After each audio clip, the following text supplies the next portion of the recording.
huge interest is going around in that financial inclusion and livelihood space. Particularly this has gathered some sort of a rapid momentum post Prime Minister's Jan Dhan Yojana in India. Perhaps this is the largest ever financial inclusion initiative anywhere in the world, if I can say so. Of course, there are issues as there are, but then this comes in the backdrop of that, and we all of us know the significance of research and action research. We focus on knowledge transfer and exchange of information and evidence-based decision making. We used to talk in the context of agriculture extension that there are 4 pairs of wells: lab to land,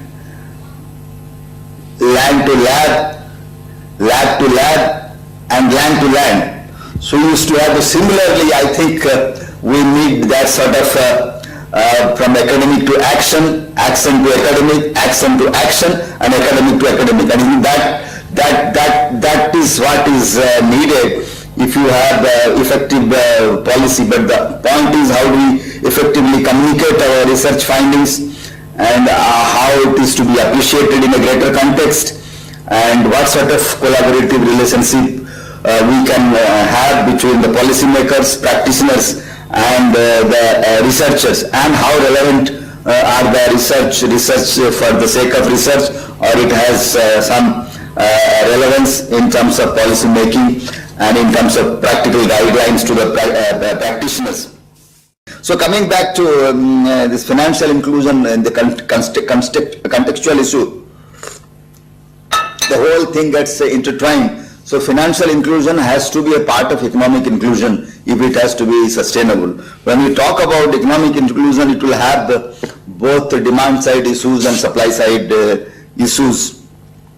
The whole issue, as on the recent Gate Foundation study indicated, that we have the largest number of bank accounts, and this 10 crore is to be added, then 70 to 75% you remove those duplicate accounts, have no balance and no transaction. And is it the action taken by banks or others? It is more for communication, brand building, or really it is out of conviction and commitment.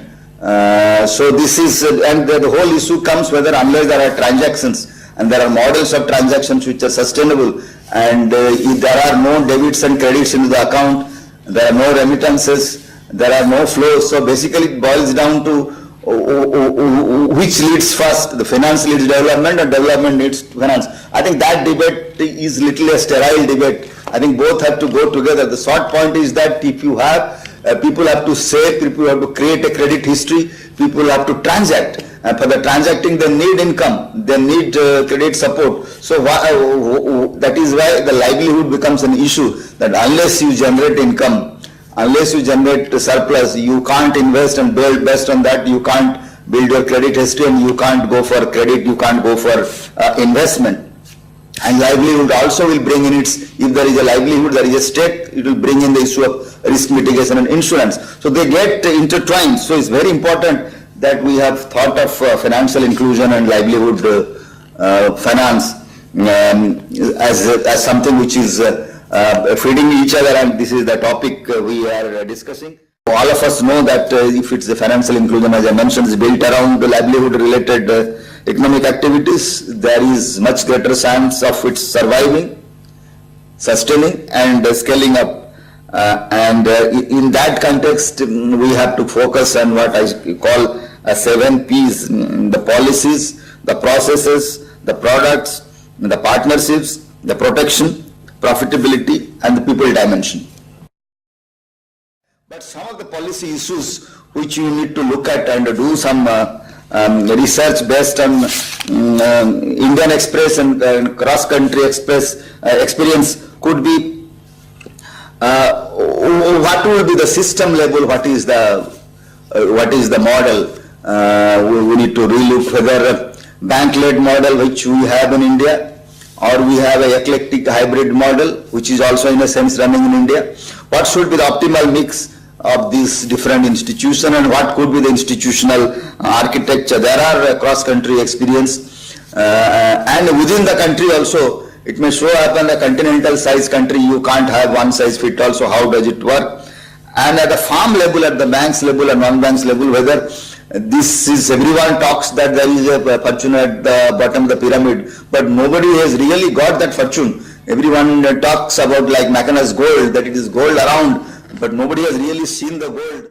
But how do they discover that gold? Whether they should have a separate vertical? There is sort of a fatigue among the bank top management and the staff that SHG is something which is outlives utility, so the something is there, that's all. And it has not moved because that fast flush of enthusiasm, that set of people have gone, and we have not created institutional architecture. Whether you can create a vertical, which is a permanent thing at the back office side, and how do you handle this SHG thing, because each branch fellow doesn't know how to do the mentoring, how to do their scoring and rating, and how do you do the partnership with NGOs, how do you do their evaluation, and how do you do the sort of aggregation of credit information. So whether you create a vertical, so this is what one, whether does it work and how does it work. For that, of course, now we have now talked about some new innovations. Going forward also we will see how they work, whether the small finance banks and payment banks, how they will, going forward, how do they work. And what has happened to this agency model, branchless model, how far it has moved.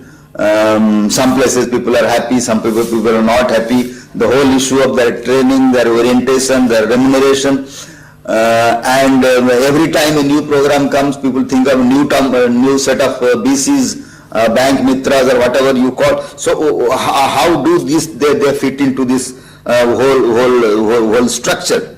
And also we need to look at, which also I had raised some time back, this financial inclusion and financial stability related issues. There are issues, if you have unbridled financial inclusion without risk mitigation, it could have financial stability implications. The burning example, in a sense, this is not a typical financial inclusion, but in a sense you expand credit, and as what Dr. Rajan had said in his book Fault Lines, let people eat credit. In US, if there is an equality, so you have a political economy intervention that will let everyone get credit, and so then how does it happen? What happens to the underwriting standards, and what sort of systemic risks you create? You have seen one example. So that can happen in a different context. So in that context, what happens when you have this state intervention, very well-meaning state intervention, but sometimes it could have a totally different effect, whether you talk about subsidies, when you talk about credit culture, how does it, people think the financial inclusion is something which is government program is coming, there are some doles coming, there are some grants coming, some automatic insurance is coming, and the whole incentive structure that you borrow at a lower rate and you deposit at a higher rate. So how does that entire process works? So these are some of the issues in terms of policies, both at the system level as well as the farm level, are the areas probably we can look at. How do we look at customer behavior and needs, and we can integrate them to the business model and the product offerings which we have, and what is that the product offerings which non-banks are able to give and reach, and why banks are not able to give and all that. How are those models where credit plus things is working, both financial and non-financial? There are some examples of sustainable livelihood projects which is run by some banks, and there have been some good results. What lessons we draw from that, that both financial and non-financial in holistic manner, and there is a hand holding how you do that. And the other issue in terms of product is, of course, product designing, taking into the customer's requirement and all. How do you do it? And the other issue is product design relating to a digital financial inclusion. How is that even for the small transactions, even though there are now options available, people still feel cash is the best way of transacting. Even though in the financial inclusion context, the cash movement and cash management becomes a bigger issue. The more and more you use the plastic cards, people have to draw cash. So how is that we can make it more attractive, more simple to operate, because sometimes the cash becomes very convenient, whether these digital products are near cash experience. How do you bring that? And whether we can have a financial inclusion model which is totally outside the bank account oriented model, whether through the PPIs, whether we can, there are examples, for example in Pakistan there are examples when this entirely through non-bank thing it happens. So whether we can look at these product offerings and what we need to do to see that. So very critical area is of course the process. There are quite a few areas. I will only touch one or two areas which I thought may be relevant. How are the processes are geared? Which are the best practices we want to do? Same thing I was talking about as how do we leapfrog from over the counter OTC to mobile banking, with mobile has become ubiquitous. So what are the procedural gaps, and why is that still people prefer the devil rather than the deep sea, the devil being the money lender? What is that his processes that he still attracts people, and how is that we are going to reduce the transaction cost in terms of the simple application format, how people fill the application, and what are the ways of doing the recovery, whether you can have an SMS alert, whether you can have some training, whether you can develop that sort of models, the processes, and how do we create interoperable models so that customer of one bank can move to another bank easily. And we have been talking about interoperable micro ATMs, for example. So how does it happen? Whether we can have people have talked about white label ATM, whether we can talk about white label BCs. So what are the issues and which are the areas we can do? The other issue which is very important is the partnerships. In that field, whether you have partnerships, banks partnering with government agencies, with NGOs, with technology service providers, with the skill development. Now we have this National Skill Development Council, and we have root cities. So how do we, because in the livelihood finance context, this becomes very important. How much skill development happens, and how do we gel with this entire financial inclusion area?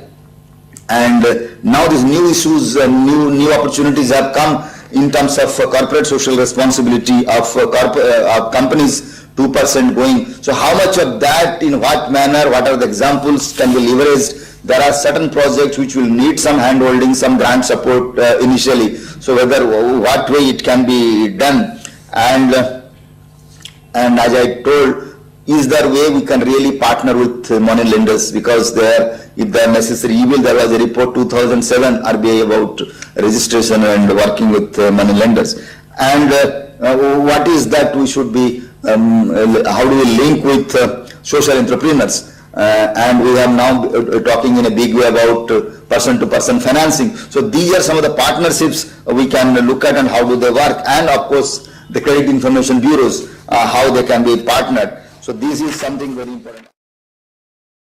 And when you talk about protections, consumer protection, and despite all these financial inclusion efforts, why those Ponzi schemes of unreliable identities do resurface? What is that in the psychology of people, knowing that every 2 to 3 years it happens? I mean, it happens mostly in some same areas. And why do the people go, despite all these people opening bank account, people knowing that this is up to 1 lakh it is secured, and this is why again and again people go. So what is that model which is driving these Ponzi schemes?